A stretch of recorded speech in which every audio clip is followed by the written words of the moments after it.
Back to your खूबसूरत सा channel chemistry fewer. तो बेटा बात कर रहे हैं इंपॉर्टेंट क्वेश्चंस की, रोड मैप की और स्ट्रेटेजी की, हर एक चैप्टर को लेके। तो आज हम 12th की D and F block elements की स्ट्रेटेजी बताएंगे, रोड मैप बताएंगे। यदि आपने बहुत अच्छा पढ़ रखा है तो लास्ट में फोकस कैसे बना के रखें, लास्ट में आपकी प्लानिंग कैसी होनी चाहिए, और बिल्कुल नहीं पढ़ रखा तो प्रायोरिटी ऑर्डर मेरा देख लीजिएगा, यानी परसेंटेज प्रोबेबिलिटी जो मैं बताऊंगा परसेंटेज वाइज, उस हिसाब से आप टाइम दे लीजिएगा। लेकिन जो चीज मैं पढ़ने के लिए कह रहा हूं वो जरूर पढ़िएगा बेटा, जिस पर मैं बहुत स्ट्रेस दे रहा हूं वो नहीं आप छोड़ सकते, ठीक है। एक तो हर एक चैप्टर का इंट्रो आपको पढ़ना ही पढ़ना है, बेसिक इंफॉर्मेशन तो कलेक्ट करना ही पड़ेगा ना। अब देखिए जैसे यहां पर बहुत सारे क्वेश्चन इंपॉर्टेंट है डी एंड एफ में, मैं आपको कहता हूं जाओ भैया सीधा लेंथेनाइड कंट्रैक्शन पढ़ लो, पेपर में आएगा। क्या तुम सीधा लेंथेनाइड कंट्रैक्शन पढ़ पाओगे? नहीं पढ़ पाओगे भाई, नहीं पढ़ पाओगे। क्यों, मैं देखता हूं ना कहीं कहते ये पढ़ लो, 2 क्वेश्चन यही होंगे एग्जाम में। ऐसा होता नहीं है, एक स्ट्रेटेजी के साथ चलोगे तो ही पेपर में मिलेगा क्वेश्चन। ओके, तो आइए बात करते हैं बेटा डी एंड एफ की क्या स्ट्रेटेजी रहनी चाहिए आपकी। तो बेटा सबसे पहले देखिए, मैंने लगभग सारा सिलेबस तो नहीं मैं कहूंगा, बट बहुत सारा सिलेबस लिख दिया है, मोर देन 75% लिख दिया है। मैं कह रहा हूं ये जो मैंने लिखा है ट्रांजिशन एलिमेंट्स, उनकी पीरियोडिक टेबल में क्या पोजीशन है और उनके जनरल कैरेक्टरिस्टिक्स, जनरल फीचर्स, ध्यान से सुनिएगा, ये आप स्किप नहीं कर सकते। पेपर में आपसे मुलाकात हो ना हो कोई मतलब नहीं। भैया डी ब्लॉक एलिमेंट्स क्या है, यानी ट्रांजिशन एलिमेंट्स क्या है, क्या सारे डी ब्लॉक ट्रांजिशन होते हैं, ऐसी जो छोटी छोटी इंफॉर्मेशन आपको लेनी है। इनकी पोजीशन क्या रहती है, मतलब कौन से ग्रुप से लेके कौन से ग्रुप तक रहते हैं, जैसे 3rd से 12th, है ना। तो ये आपको पता होना चाहिए।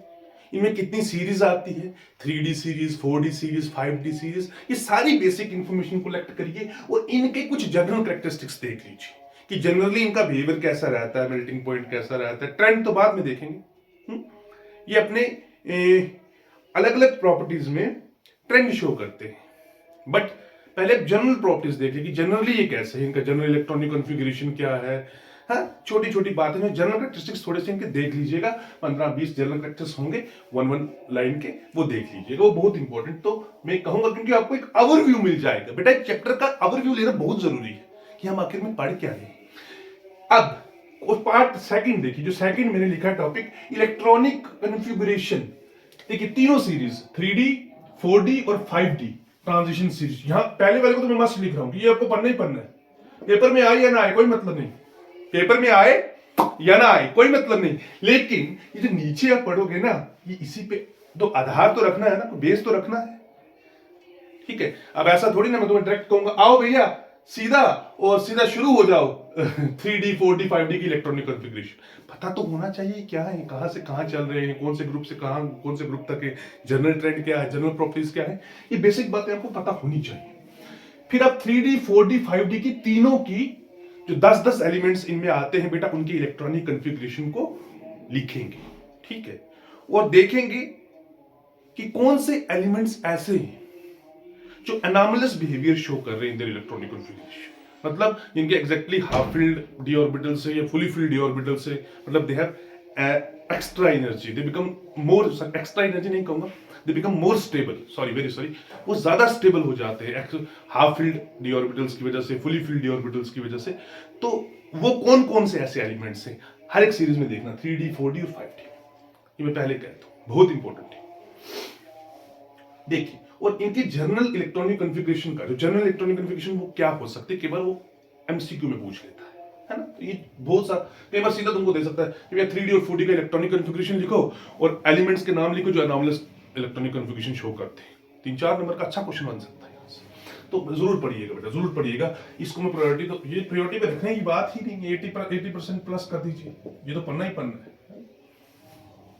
अब देखिए कुछ जनरल ट्रेंड्स, कुछ प्रॉपर्टीज हैं डी ब्लॉक एलिमेंट्स की, है ना, जो ये शो करते हैं, उनमें भी ट्रेंड है। ऐसा नहीं मैं 3D में शुरू के एलिमेंट्स कैसा शो करते हैं, बीच में कैसा है, फिर आखिर में कैसा हो गया सीरीज में, मतलब ट्रेंड है। When we move from left to right in a particular series 3D, 4D और 5D, तो इनका ट्रेंड कैसा है इन प्रॉपर्टीज को लेकर, जैसे एटॉमिक रेडियस को लेके, क्या पहले बढ़ता है, क्या पहले घटता है, तो ये चीजें तुमको देखनी है, आसान सी है, कोई मुश्किल नहीं है। तो इनकी प्रॉपर्टीज लगभग मैंने सारी लिख ली है, एटॉमिक रेडियाई हो गया, आयनिक रेडियाई हो गया, मेटेलिक करैक्टर हो गया, एंथैल्पी ऑफ एटमाइजेशन हो गया, density, melting point, boiling point, ionisation, enthalpy, variable oxygen state, formation of coloured ions, magnetic properties, tendency to form complexes. ये प्रॉपर्टीज इनके ट्रेंड आपको देखने हैं कि डी ब्लॉक कैसा ट्रेंड शो करता है, डी ब्लॉक के एलिमेंट्स। लेकिन बेटा इसमें जो बहुत ज्यादा इंपॉर्टेंट है, जिनमें बहुत ज्यादा इंपॉर्टेंट, मुझे 100% श्योरिटी लगती है बेटा, variable oxidation state very important. मैं 100% लिख रहा हूं इसमें। इस प्रॉपर्टी को बहुत अच्छे से पढ़ना, इसके ट्रेंड को बहुत अच्छे से पढ़ना कि डी ब्लॉक एलिमेंट्स जो हैं ये वेरिएबल ऑक्सीडेशन स्टेट शो करते हैं। वाई? ठीक है, ये तुम्हें पूरा ट्रेंड मिलेगा, जरूर अच्छे ढंग से पढ़ना। Formation of coloured ions 100%। ठीक है, हो सकता है तुम्हें क्वेश्चन पूछ ले कि व्हाट आर ट्रांजिशन एलिमेंट्स। ठीक है, ट्रांजिशन एलिमेंट्स क्या है, what is the general electronic configuration. ठीक है,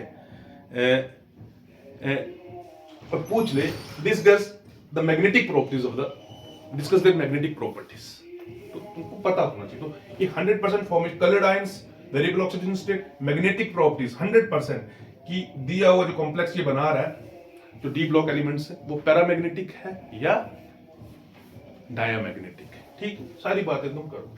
और टेंडेंसी टू फॉर्म कॉम्प्लेक्सेस ये भी 80% अबव। मतलब ये चारों को मैं बहुत इंपॉर्टेंट मान रहा हूं, वेरिएबल ऑक्सीडेशन स्टेट को, फॉर्मेशन ऑफ कलर्ड आयंस को, मैग्नेटिक प्रॉपर्टीज को यानी पैरामैग्नेटिज्म और diamagnetism, and tendency to form complexes बहुत इंपॉर्टेंट। मैं ये नहीं कह रहा कि ऊपर वाले नहीं आ रहे, बट उनके चांसेस कम है। प्रॉपर्टीज के जो ट्रेंड मुझे लग रहे हैं, हाँ ये इंपॉर्टेंट लग रहे हैं, ये चारों बहुत इंपॉर्टेंट लग रहे हैं।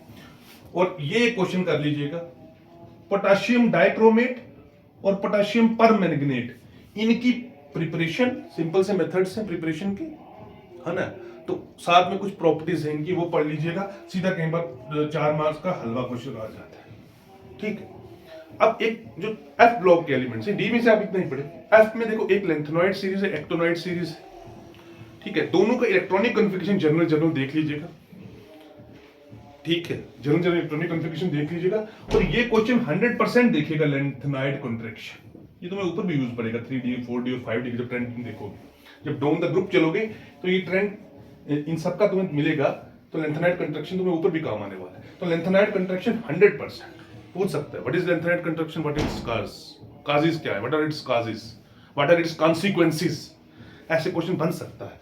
तो यही है मैं बता रहा हूं, इनका थोड़ा तो इलेक्ट्रॉनिक कॉन्फ़िगरेशन देख लेना, लेंथेनॉइड और एक्टोनॉइड सीरीज का जनरल सा एक बार देखोगे हो जाएगा, है ना। एक ही जैसा है पैटर्न, 1 2 3 एलिमेंट्स जो होंगे जो एनॉमलस शो करते होंगे उनको राइट नोट कर लेना और दिमाग में बसा लेना।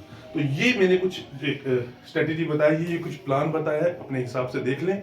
और कितना आपके पास टाइम बचा है, वैसे तो ये सभी पढ़ना चाहिए जो मैंने लिखा है, बट जिन पे ज्यादा मैं जोर दे रहा हूँ, अगर आपने बिल्कुल नहीं पढ़ा तो उनको पहले कवर कर। चलिए, थैंक यू। अब आपको बताऊंगा नेक्स्ट वीडियो में जब आएंगे तो मैं कोऑर्डिनेशन कंपाउंड्स की बात करूंगा, उसकी स्ट्रेटेजी कैसी रहनी चाहिए। चलिए बेटा, मेहनत करिए, मैं लास्ट बार फिर बोल रहा हूं, बहुत मेहनत करिए।